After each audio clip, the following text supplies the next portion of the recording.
And we are live. Welcome everyone to the Connected for Real podcast. I'm Bat-Chen Grossman, and today with me is Robin, and she's going to introduce herself, and then we're going to get right into our topic, which is criticism and you. So, Robin, introduce yourself. Okay. Hi, I'm Robin. I am a mental health therapist and I mainly work with women. I work with couples as well, mainly with women who are just looking to feel seen and heard and looking for a place to be nurtured where they could nurture themselves and they could benefit in their relationships. I do a lot of relationship work. So whether that means it's somebody who's struggling currently in their relationships or has a history of complicated relationships or whatever it may be, I'm your address.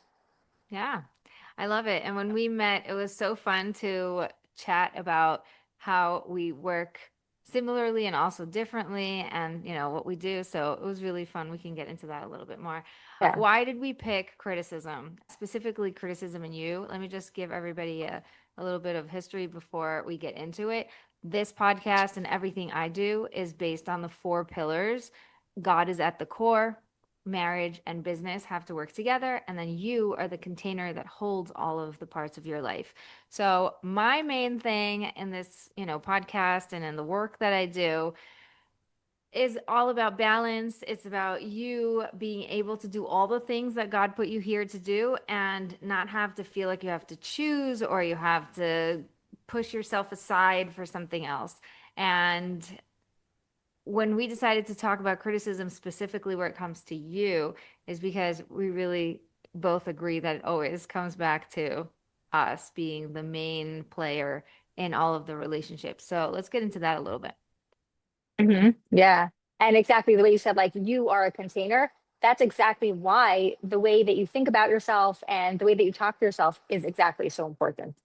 Right. Right. So let's get into that because people are sitting there going, I have to hear this. This is exactly what I need to listen to. So, what are Yeah. some practical things? What comes up for you when you have to talk about this topic and really Yeah. flesh it out? Okay. So let's start with just checking in with yourself. How do you talk to yourself, right? How many women are just harsh on themselves? Like, if you drop something, are you okay with it? Or are you going to be like, oh, such a klutz? Like, that was so clumsy. Just like in these little tiny day to day interactions or things that happen, how do you view yourself? And then on a much deeper level, like you can continue with that, right? The way you talk to yourself could often be a reflection of your sense of self, of your self worth, of your self esteem, of your confidence, of all these categories and components that make up who you are. And you could have good self confidence and still not be so nice to yourself, right? And the thing that sometimes people think is if I talk to myself this way, it's actually kind of motivating. Like I'm pushing myself, like tough love type. But I don't think that's really the most helpful way of getting across to yourself. Yeah, I used to feel like if I called myself names like you're so lazy, come on, get up, whatever, because maybe that's what I heard, from external sources, that it would work, but actually it backfires. It doesn't feel good after the fact. And even though you were able to get yourself out and do the thing, you're dragging, you're not really in good energy. It doesn't work. So as much as you want to believe that it's working, it's not. It's not working. Yeah, yeah, I would agree with that. Right. It might seem like it is. And on so many levels, I can think of like other examples too, where sometimes we do things and we think that they're working, but if we slow down and really like have this authentic inner reflection, we might know like this is not the best way. Like it'll work, but there's a better way. So yeah, Yeah.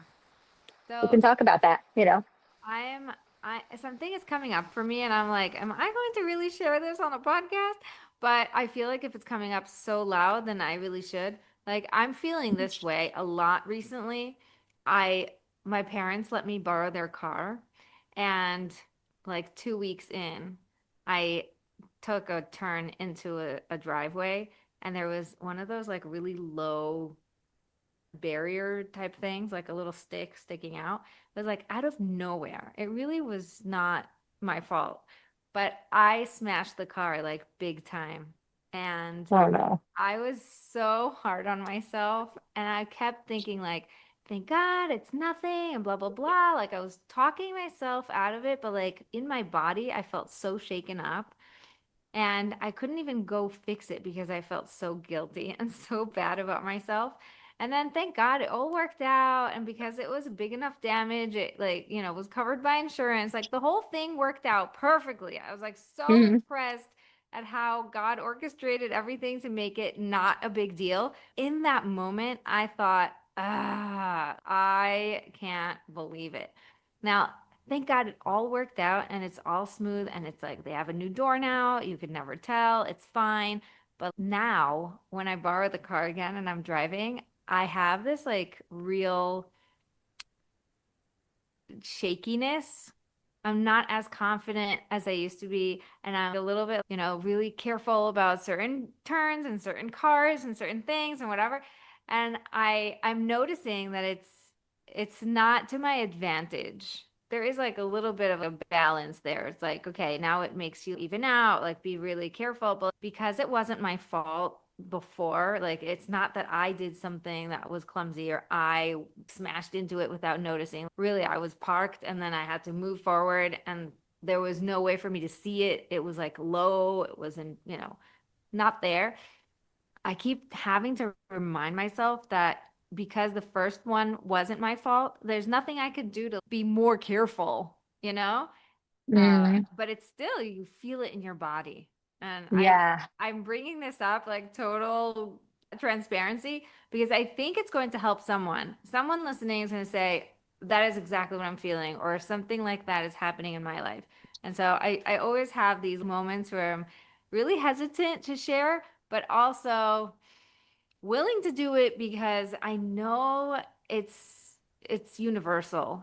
It's like I'm not the only special snowflake that this happens to, and everyone else is perfect. I'm hoping that Yeah. somebody's Yeah. Well, that was very brave of you. It is brave to kind of share this like story and it happened. And there's a few things that come up. A bunch of things popped into my head as you were saying it. So first of all, the idea of compassion and accountability. So in this case, like you couldn't see it and like I hear you saying like it's not my fault, but I would want to say, let's say somebody did it and it was their fault, right? Let's say somebody ran a red and they really shouldn't have, or whatever it is. Regardless, that idea of you can take accountability for something that went wrong in your life, right? Let's say I forgot to lower the flame under my soup. It's totally my fault. I should have remembered. I should have set a timer. I should have been accountable, right? And now my stovetop's a mess and whatever. Okay, true. I can say I should have done something differently, right? And I can also hold compassion for myself. Just because I should have done something differently, it doesn't mean that I don't deserve compassion or, oh, I deserve to clean up the stove. Or imagine if insurance wouldn't have covered the car, right? And it would have cost a lot of money. Like, well, too bad on me. Like it was my fault. Again, assuming it was I'm tweaking your story a little bit, but right. Imagine if you would say, well, I should have checked where I was going and now I have to pay so much money. Like, yep, that's what happens. You could still be like, "Ooh, this is really hard. Like, that's a lot of money. Not like too bad, right?" It's that attitude that you have towards yourself. Accountability and compassion can coexist, and I think that's really important. And then the other thing you mentioned also was like, right, like feeling it in your body, and that's another part. And we can, I guess, tie it into the accountability and compassion, or not, but just that idea of recognizing something's coming up, right? Maybe I'm shaking, I'm scared, I'm feeling a certain way. So instead of reacting to the situation or beating myself up about it or anything like that, can I just hold space? I guess that is connected to the compassion piece. Can I just hold space for what I just experienced? The same way I hopefully would if it was my friend or someone I love. Can right. we just sit and be with like, whoa, what just happened? And not just blame ourselves and come down hard and think about what should have been and what could have been. Even though that might be true. We're not saying it's not true, but how is it helpful to focus on that piece? I love that you said if it was my friend, because a lot of times things we say to ourselves, we would never in a million years say to our friend. Never, you don't do that. Oh, he broke up with you because you're so ugly. Like it's just because it's just a fact. Like who says that to their friend? But to yourself, you're like, oh yeah, fine, say it all. It's not nice. Yeah. Yeah, and that's where I think sometimes people might say, well, it's different. It's different for a friend. And I mean, I guess it is different technically, but why? What's blocking you from just being nice to yourself? What's like, that's a good question to ask yourself. What's blocking me from just being nice to myself? And I Mm. think that's a really big question, actually, because it could bring up a lot. Yeah, let's get into that because that's really deep. And we like deep. We go deep here. What are some things that you see people are using this critical, blamey, icky way of speaking to themselves as a protective mechanism or as a way of I don't know what's coming up, but like there is something deeper that we feel like we have to, or that this is what we deserve, or this is Mm-hmm. how we do it, you know? Mm-hmm. Mm-hmm. I think you kind of hit the nail on the head when you said this is what we deserve. I think sometimes there's, and again, it's going to vary from person to person. Like, I'm going to put that disclaimer out. Every person is unique and nuanced and all that. But yeah, if somebody maybe has that inner child that heard certain comments coming from their principal, teacher, parents, neighbors, extended family, siblings, anybody in their childhood, as our sense of self is developing and forming, and you're getting input from people around you, then yeah, that's kind of just how you think of yourself. Like it's such a natural train of thought. It's such a natural way of thinking. It's how you think. And definitely if you observe that, right? If there was like a parent who kind of modeled that kind of talk also could contribute. But I think it's two separate things. It's the modeling and it's also the taking in of what did the people around me say about me or think about me? Like were they complimenting me? Were they praising me? Were they encouraging me? And also, of course, whenever you compliment children, you want it to be or anybody, you want to be a genuine compliment, something that they believe, because children are very smart and very perceptive. And we know when someone is saying something to be nice or when they're saying something that's genuine, right? And I think we get all these little cues as we grow up and we take it in. And so unfortunately, a lot of adults end up just being hard on themselves. It's what they heard, it's what they know. Yeah. Yeah, and I feel like for a lot of people, it's automatic. And this is where we get to be intentional and ask, do I like this? Is it working? Mm, I want to change it, you know? Because we know as, you're a therapist, I'm a coach, this is a lot of what we do is what if we can change it? What if it could be different? What if it sounds and has a different twist that makes you feel better, makes you more motivated, lets you enjoy life without having to feel like you're, messing it up all the time? What yeah. would that look like? And we get to really do that. Yeah. So I think first we want to ask, why is this voice here? Get to know its origins a little bit. Try to understand why it's here. And you also want to ask yourself, how is it helping me? So even once I understand why it's here, right? Why am I hanging on to it? Is this actually helpful to me? And that's where, like, wow, all of a sudden this giant space opens up where you get to choose and you get to live with intention and think with intention. And that's so empowering. Like, I love that space where you get to make the choice of, wait, so what do I want for myself now? What do I want it to sound like? Right. Let's get into some details, like stories or examples of how the listeners could really implement this into their own lives. Hmm. Okay, I'm thinking one example would be, I mean, there's self, and then there's the way it impacts other people too. What do you think we should start with? Go for it. Okay. Trust your intuition. Okay. It's such a powerful concept that I think it really impacts so many areas of our lives. And like, I just want to talk about so many of them. Let's start with the self, right? Because we are a container for our lives. And so the way we think about ourselves is going to completely impact the output that we have in the world. What you think you're capable of is what you're capable of. The things that you tell yourself, your beliefs, they are either limiting or empowering or whatever they are. What you're thinking is what you are. It's the way you're acting. And so just taking that in for a second. Wow, the way I think, if I think I'm capable, then I'm going to try. And guess what? If I fail, if I built up that self-love and I don't have that critical voice in me, then I'm even okay with failing. If I fail, it's a learning experience. It's like going on a date and it doesn't work out. Is that like an epic fail?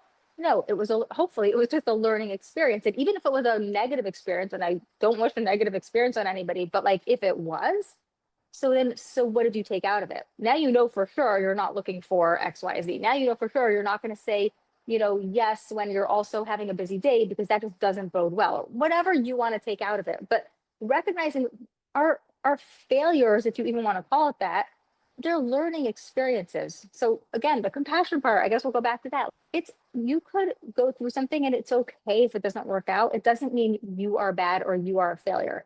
And then on the flip side of that, the more positively you think of yourself and your capabilities and your capacity to do or give or be, the more positivity you're putting out there. And it's not toxic positivity or false positivity.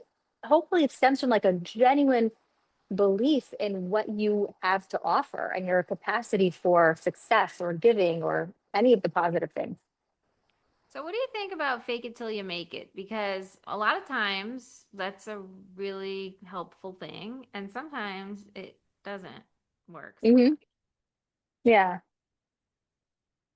I think that's well said. So, like, even as a therapist, I can't say that there's a lot of hard and fast rules. Like it's always going to be one way or the other. Like sometimes fake it till you make it is a form of denial or avoidance or toxic positivity. And sometimes it's actually not healthy. And sometimes you have to know if your boundaries are being crossed.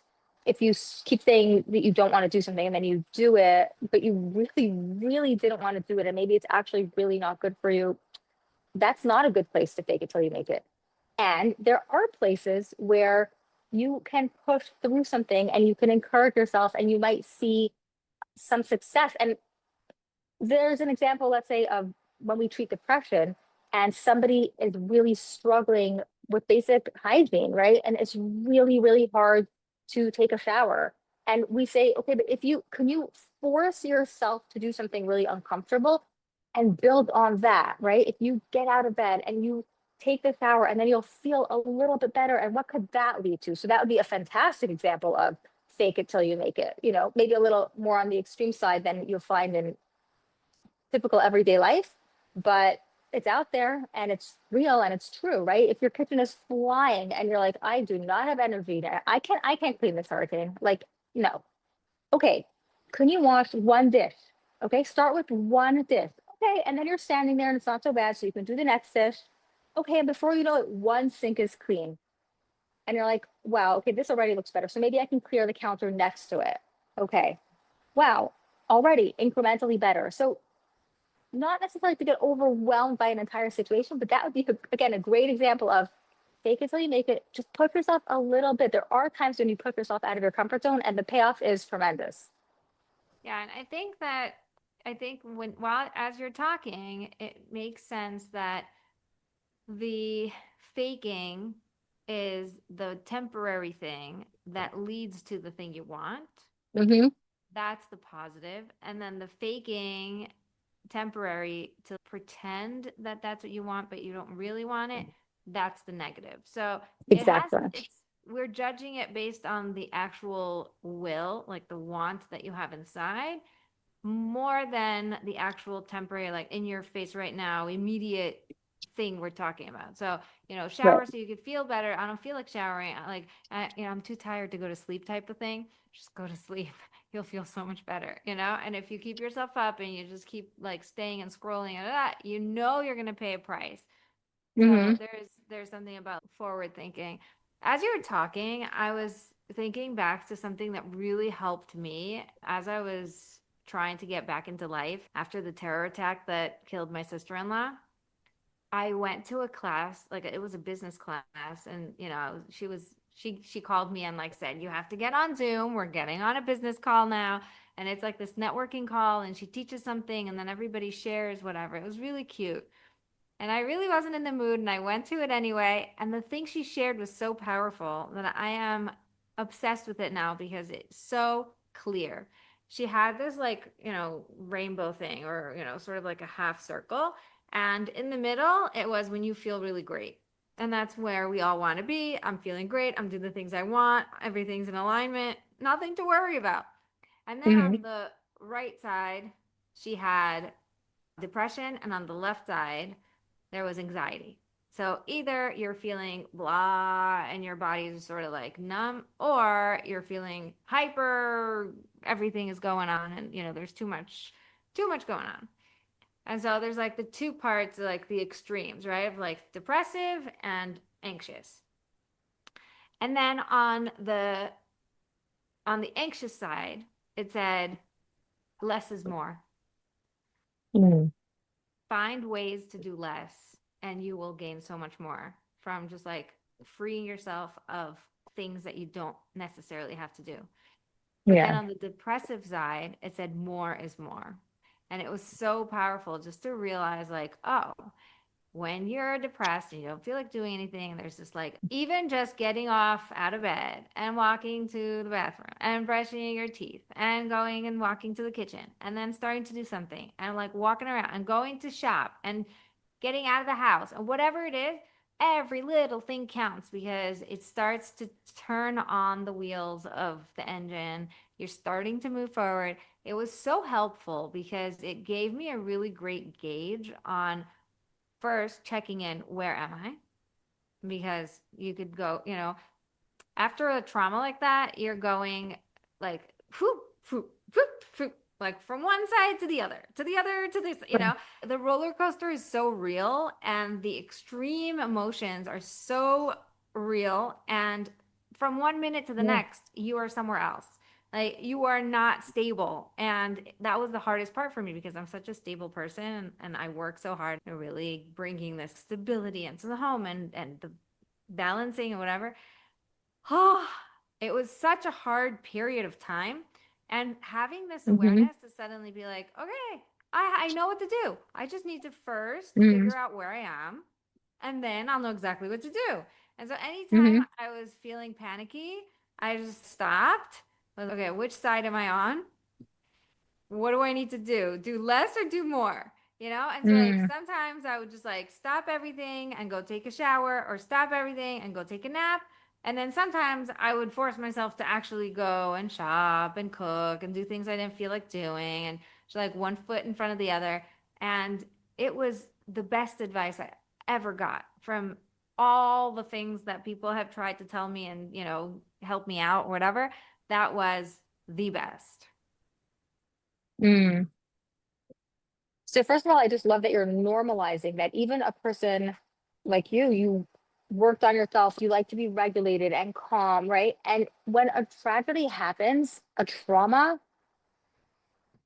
it's so normal to be knocked off your feet. Even the most calm, self-assured, regulated person, if something traumatic happens, like I just want to validate that you're normal and appreciate that you're normalizing. Like, yeah, your life is going to be rock. Like, I don't expect anybody to go through a trauma being like all zen and like just calm because I have all the skills. Like, no. Okay. If you're going through a rough patch in your life, like, can you just give yourself space for that? Right. I guess the self-critical part, if it's piping up, like, oh, like, why is this so hard for you? There's no place for that there. Let's normalize. Tough is tough, trauma is trauma. Sometimes in life, a wave comes up, knocks you over, and it will take a little bit of time to find your balance. Okay, so totally normalizing that. And then the second thing that you brought up was finding that point, that inner reference, that sense of self that helps you find your balance again. Really connecting to yourself. How am I feeling right now? And what do I need? And you can only do that if you really are able to be authentic and vulnerable with yourself. And that's where feelings come into play a lot, really knowing how I'm feeling and allowing myself to connect to them and not being afraid of them, which I think if someone is very self-critical, that's actually hard to do because you don't really allow space for the challenging feelings, so to say, right? You're okay maybe with being happy, calm, all the more like easy, positive ones, so to say, but not so much if something's challenging or difficult, like, don't go there. You should be able to handle it, right? So just knowing that you're allowed to connect with your feelings and your feelings are going to point you in the direction of what you need. Do you need more of something? Do you need less of something? So knowing your feelings, trusting them, making space for them. That's all part of being able to get through something more successfully. Yeah. Yeah. Thank God. Thank you for, reflecting that back. I think it was really fascinating to see how God was preparing all of us. And while we were talking just amongst ourselves, my brother was saying the same thing. I said it a couple of months before I started going to breath work and I was healing all this stuff. And it was so interesting, like the first time in my life that I felt a little bit depressive, like depression, like postpartum stuff. And I was like, I never have this. I don't know what this is coming from, but I'm going to treat it right away. Like I went right away and did everything, like being able to already have all the skills before Mm, this happened. And then my brother was saying the same thing. A couple of weeks before it happened, he started listening to all this faith in Hashem and stories of people who had a ton of trust and then he says it was just like in my ears all the time. And I would come home and tell my wife and tell her the whole story, and she'd get all excited about it. And so they were practicing Amuna before they needed it. It was so fresh in his mind that it was the first thing that came out of him because that was just prepared. So many family members were saying the same thing of how we all feel like God prepared us for it in the craziest way possible. Because how could you even say that? But it makes sense to us because we're in it, so we're able to say it. I don't know if I would say it to someone hmm else who isn't, me. But yeah, there's definitely those moments of the criticism, especially the self-criticism of like, I'm not, yeah, there was a big loud one. Again, I'm feeling very vulnerable today, so I'm just like opening it all up. But there's a very loud critical voice that said, you didn't even sit Shiva. You don't get to be so messed up. Who are you to be feeling all these feelings in such an intense way? And because I have done so much work and I've helped so many people through so many things, I was able to answer that, pretty quickly and say, like, I don't care. Like, I don't care what you guys think. This is how I'm feeling. It just is. mm, I'm not judging it. hmm It's here. Welcome. This is my life now, and we're working through all these things that I've never experienced before. But with this, and I think this is where the strength comes from, is with the understanding that these are skills I am working through for some future strength I will need. So, hmm being able to focus on how this is good for me is very helpful in that moment where it's like you want to be critical and you want to fall into this victim thing, whatever, like and then you're like, no, no, no, no, it's fine. We're working through this for a bigger thing. Like there is something bigger going on, even if it's just working on myself and strengthening my own muscles. That's worth it, just right there. But like hmm because I help so many people, and I've seen already so many little examples of how things I've had to go through were then things that I was able to share and help other people with. That's the thing that keeps me aligned, I guess, would be the word. Yeah, yeah. It's interesting when people have their own learning curves and use that to help others in similar situations. Like that's making meaning out of something, you know? And also I want to say to anyone who's listening who maybe feels like they haven't gone through an enormous trauma, right? But there's two things that come up. So first of all, I want us to be able to apply it also to day-to-day life.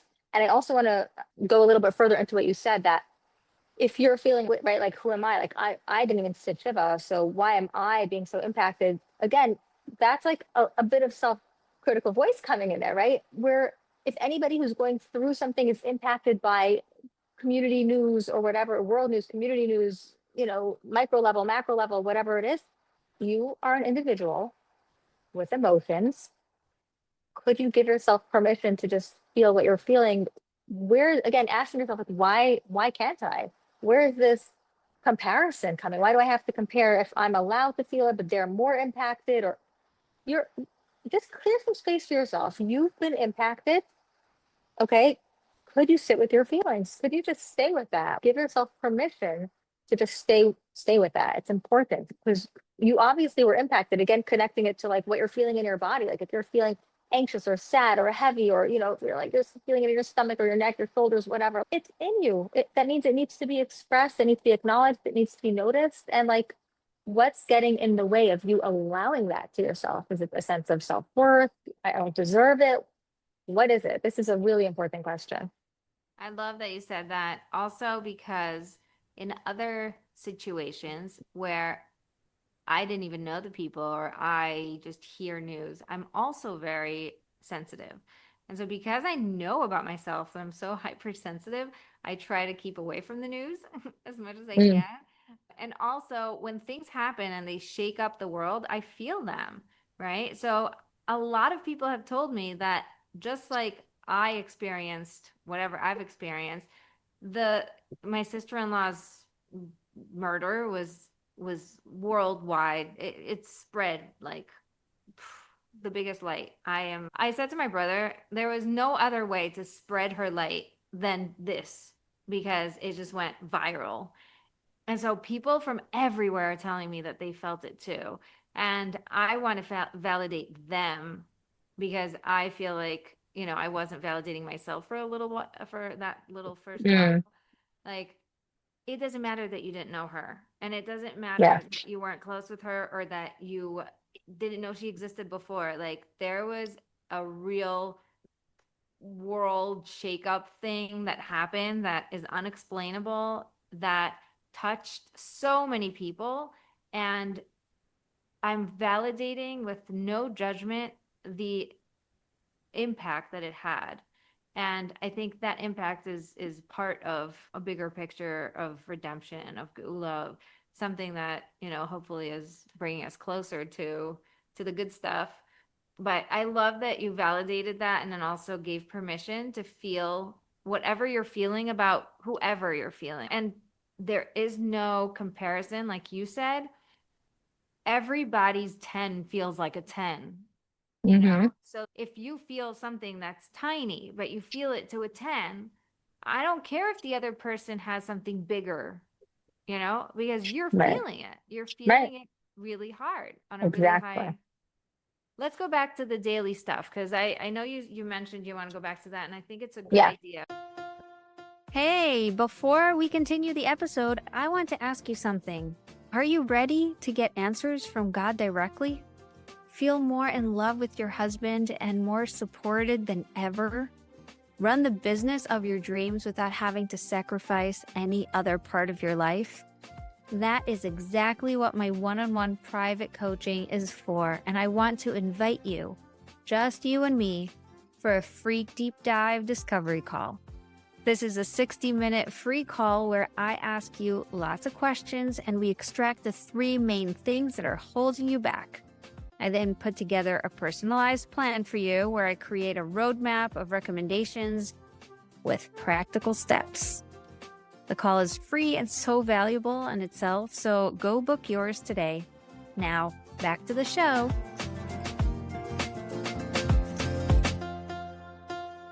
Because really, Yeah, it's the daily things that we have to really focus on. exactly. So the daily things that come up all the time are, if you're a woman running a business, running her home, taking care of friends, a spouse, family, whatever age and stage you're in, right? But you're taking care of people around you and you're giving so much and you're on top, you're really on top of so much. And with that could come a lot of responsibility and therefore a lot of expectations and therefore a lot of criticism. You're kind of evaluating yourself all the time, right? So if you're a mom, you might go to bed at night and think, oh, I should have done more. I should have spent more time with this child. I should have helped that person, that one, more patiently when I was doing homework with them. I should have made them a better supper. I should have, oh my gosh, right? You can go on and on about all the things you should have done as a parent or as a homemaker. Even if you're someone single living on your own, you might think, oh, I should have swept the kitchen. I was just totally lazy. I just wanted to sleep when, there's crumbs all over the floor. I'm such a mess or whatever. Whatever, again, you wish you could have done for your spouse or in your business. And you're just calling Yeah. You you're said holding yourself. I love it. You said I'm such a mess. I think that is one of the loudest self-criticism statements that I hear all the time. Hmm. I'm such Yeah. a mess. I can't get it together. There's something wrong with me. Yeah. Wow. And people hold themselves to very high standards. Something I've heard many times from people is, oh, I need my kitchen spotless before I go to sleep. Like I cannot leave a dish in the sink. And I probably used to be like that also. And then at one point I remember being like, I'm actually okay with leaving a pot in the sink. Like I'm okay with it. It's okay. Like I'm still wonderful. My house is still really clean. Like I'm allowed to leave a pot in the sink and that's okay. I'm okay. And it was like it's a very freeing thing to be able to do for yourself, to realize like, wait, where is this expectation coming from? Like I feel such a pressure to be a certain way. And there's nothing wrong with having standards. Like if you appreciate, crisply ironed shirts, I'm not telling you like, oh, just stop ironing, who cares? But if it's like a pressure and a burden and it's taking over your mind and it's ruining your day because you didn't get to it and now you feel bad about yourself, then yeah, then maybe that's where you want to cut yourself a little bit of slack. Or you even want to ask yourself, why is this even so important to me? And maybe it was important to my grandmother, but maybe I actually don't care so much. And maybe I'm allowed to let go of that, right? There's certain things we get as like legacies or expectations, whether it's from, again, family or society or whatever. You get to evaluate if that's your value and that's something you want to carry the burden of in your mind. You're carrying it. Right. Oh, I love that you said this, and I'm really going to give a little pushback because the listeners are gonna love me for this, but like I'm listening to you going, I could leave a pot in the sink, and I'm like, I leave dishes for days, or like I will leave the pot and mean to do it eventually, and then not do it until like it's too late, whatever. Like there are things that listening to regular people, like normal, typical people who are like, oh, it's okay if I leave one dish in the sink. And you're like, one dish in the sink overnight. It's like, and then they start judging themselves because here we are again doing this comparison thing. She's so perfect that she thinks cutting myself slack is leaving one dish in the sink over one night. And I'm sitting here, struggling with doing dishes in general, or I do my dishes from Shabbos on Tuesday, or whatever, like the people are thinking, because these are very, Yeah. very common things I hear from a Yeah. lot of people. Like, if you think you're the only one, stop. You're not the only one. There are things that are just harder for some people, or that Yeah. don't come naturally. But then don't compare because there are things that come naturally to you that, other people don't see it. Right. What you said before was your 10 and someone else's 10 are both 10s to you, even if they're different. So my example that I gave might be perfect for the overachiever perfectionist person who's really working on themselves not to be such an overachiever perfectionist, right? And someone else who feels completely like in a different category and they're like, I wish that was like that's the least of my mess, right? Okay, Right. so then your example will be different, but then the core point is the same, which is you could be okay. You could be a great business owner, a great mom, a great wife, a great everything about you, a great individual, and have a sink full of dishes. And if that's something that really bothers you, we could work on that. I'm not either telling you like, oh, you have to have dishes in the sink and still love yourself. Like, yeah, yeah, I am saying that actually. You should still love yourself, even with the dishes in the sink. But what I'm saying is, you don't have to accept that if it's bothering you. You can say, I love myself. And I don't like that there are dishes in the sink, but independent of me loving myself, okay? I could be a great person. Now, this is a problem for me because it bothers me. Okay, so now we can talk about the problem. It's okay to address a problem, just not as a self-reflection of your value or your worth. But yeah, we can talk about, Yes. the issues. Yes. I love that you said that. Separate yourself from the problem. Because when you look at the problem as if I just got all the dishes in the sink, then I would finally love myself. Then guess what? Even if you put all the dishes in the sink, you will find ways to not love yourself because your brain is trained to look for things that are wrong with you. And this is one of the things that if you don't train yourself to think differently, it's just not going to change. Nothing's going to change. It's like those people who move houses because they think the next house is going to be more organized. Like if you're not an organized person and you don't put things away and you leave, slop, whatever, then the next house is going to look just the same. Maybe it will be a bigger house, so it will have a bigger mess, maybe you'll think maybe moving away from that house is going to solve the problem, and it's not going to. So the external thing is never the solution for the self-love. Yeah. And that's something that's important because also people might push back on the accountability piece, right? But if I don't hold myself, if I don't say like, you better do it or you're a slob, then it won't get done. And that's where I want to say, no, no, this is important to remember. It could get done. It could get done, but it doesn't have to get done from a place of you being harsh on yourself. But things could still get done. So that might be also like new information for some people. You could get things done in your life. You could be productive. You could hold yourself accountable for things in a kind way, in a motivating way, in a way that's interesting and exciting to you. I love that. I love that because really, this is the reason why I hire coaches and I go to therapy and I get help because I believe that everything has a solution. And a lot of people are walking around the world thinking that I am stuck with this forever. This is who I am. Hmm. This is my problem in life. This is just how it's going to always be, and I'm going to inherit it to my children and they're going to have the same exact issue. No, stop it. It could stop right here by you deciding to become intentional. And it doesn't mean you have to do it yourself. It doesn't mean that you have to figure it out. Just get someone who is an expert at this thing or somebody who can take you by the hand and show you what to do. It's so doable. Yeah, you don't have to get stuck in anything. I agree. There's a solution. Just find the right person to help you with the solution. And part of the solution is not being self-critical ever. Yes. Yes. I love that we brought it full circle. Criticizing yourself and putting yourself down and talking mean to yourself is never the answer. And No. instead, go follow some people, see who works with your personality, find somebody who is really going to give you a good feeling about getting it together, you know? Like, Yeah, yeah, okay.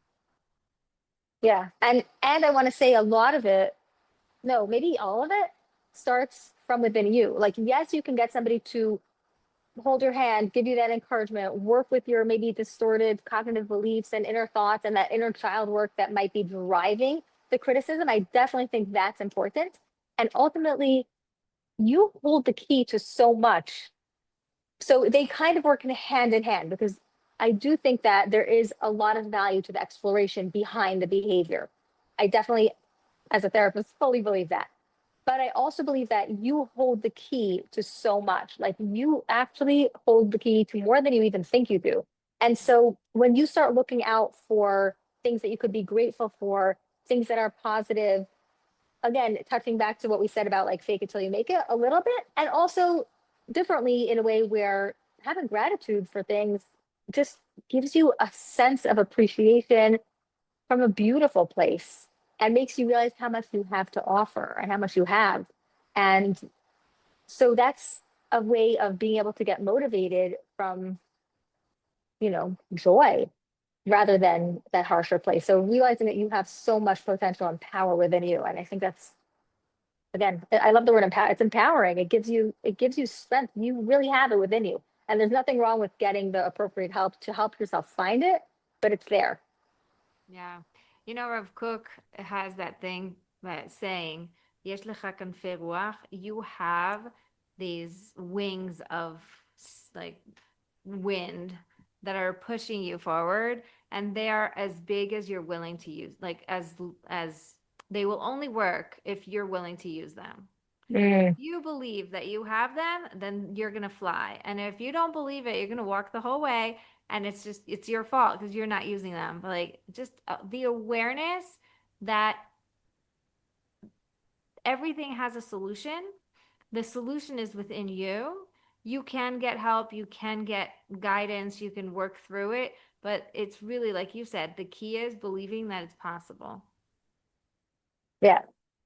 Yeah, that's so true. And I know this episode is not going to drop until after Elul, but I'm just thinking, it's a similar concept to like Tuva from Yira or Tuva Me'ava, right? Like you can come at Say it that from in different ways. say that in English so that people who aren't Hebrew speakers. Yeah. So like as you're looking to like repent and come closer to God, right? You might come from a place of fear and like, oh my God, I better repent because otherwise, like, who knows what's going to happen to me, right? Or you're repenting from a place of love because you want that connection and you just want to be in God's presence and you just want to feel closeness in the relationship.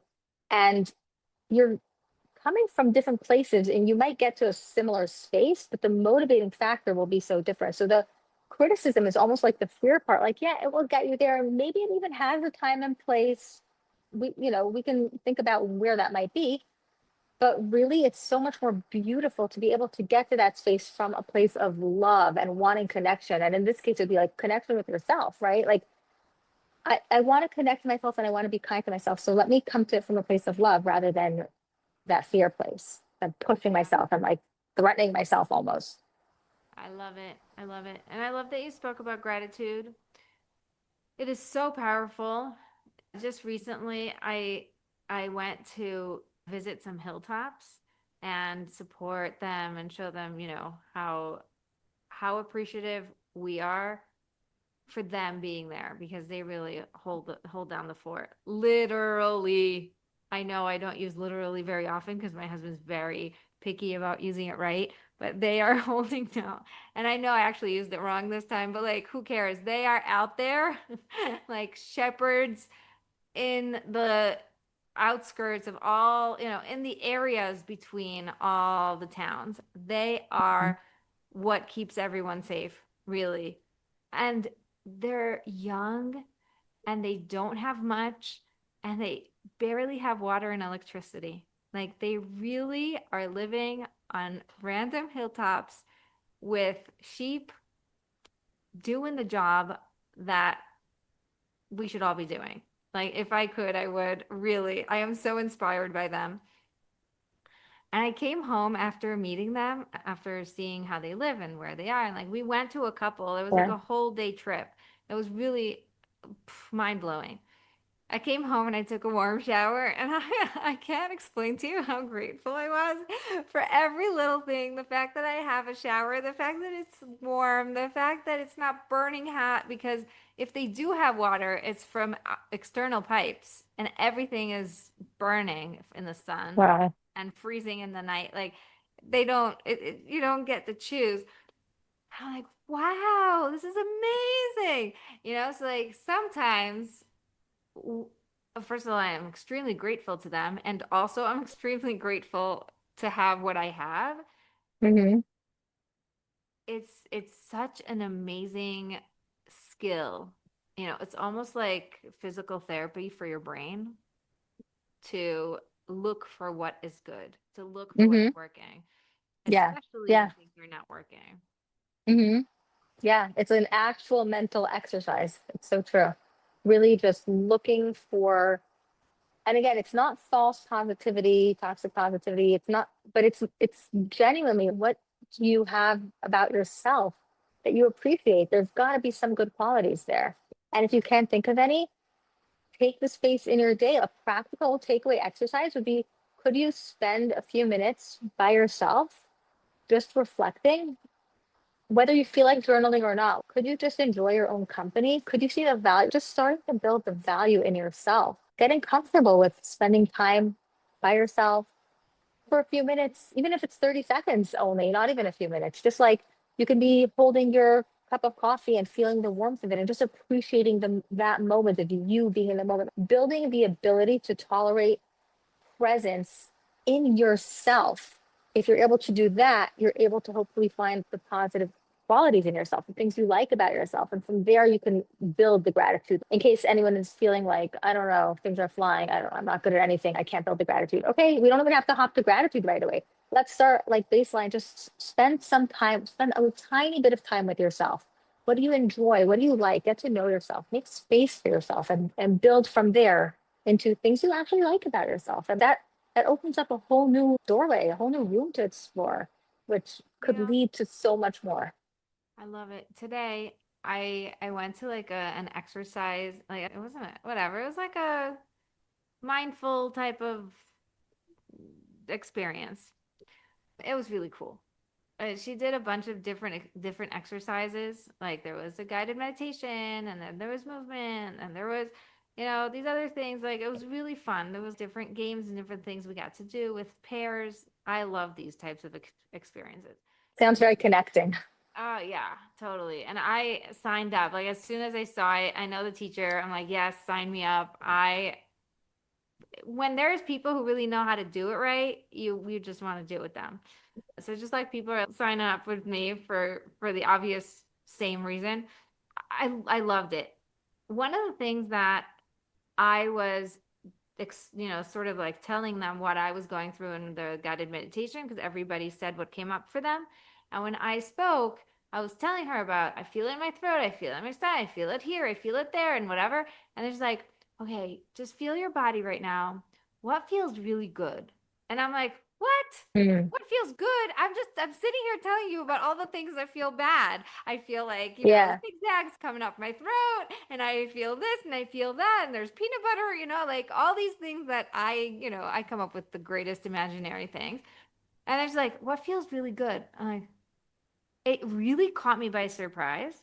And after I really felt my body for a second, the bottoms of my feet were like so calm and so smooth, had no ting, like nothing. It was just perfect. I was like, Hmm. wow, I never even thought about that. But as soon as I felt something that was working, like that was, good, Mm. everything else sort of just like calmed down because the thing I was focusing on changed. And I think it reminds me of what you're saying now. Really, exactly same concept of take a deep breath. It's okay. All the things you're critical of, they come hand in hand with the fact that you're here or you're alive. There's something that's working. If Hmm. you can focus just for a second on that, it will create that bigger picture. Yeah. And you're not only focusing on like one little tiny thing over here. So Yeah. cool. Yeah. Oh, so good. Okay, Robin, tell everyone where they can find you, how they can work with you. You're just so fun. Sure. So thank you. So I am on Instagram. So I have a handle at Robin Gutman underscore LPC. I always think about changing it. So if you can't find me there, find me on my website, robingutman.com. And I'm actually working on putting up an exciting quiz on there, like something like, do you need therapy? So if you're like hesitant about, do I need to do some more like professional kind of work? That would be a fun place to head over and, see if you can take the quiz and see what you find out about yourself. And yeah, those are the two main places to find me. And maybe we could put in the show notes, a link or something. So that'll Of be course. even easier. All you got to do is click. Yes. All the show notes always have the links to everything. And anybody who is, wondering, don't worry, we've got you. Thank you so much. It was a pleasure. And thank you, listeners, for being with us and letting me be so vulnerable. I feel really grateful for that. And I want to just say I'm super grateful to Robin for being so flexible. I think we rescheduled like 4 times. Yeah, this is our fourth, but we made it. Really, thank you for having me. It was worth the Yeah. wait. You know what? It was so kind of you to give me the benefit of the doubt and just ride the waves with me. Obviously, it was not an easy couple of Sure. months, but it was really very, very kind and I want to show my appreciation. So thank you. I'm very grateful. Sure. Thanks. And Thanks thanks for so having me much. here. You're welcome. Thank you for listening. Don't forget to be connected for real. I'll see you next time.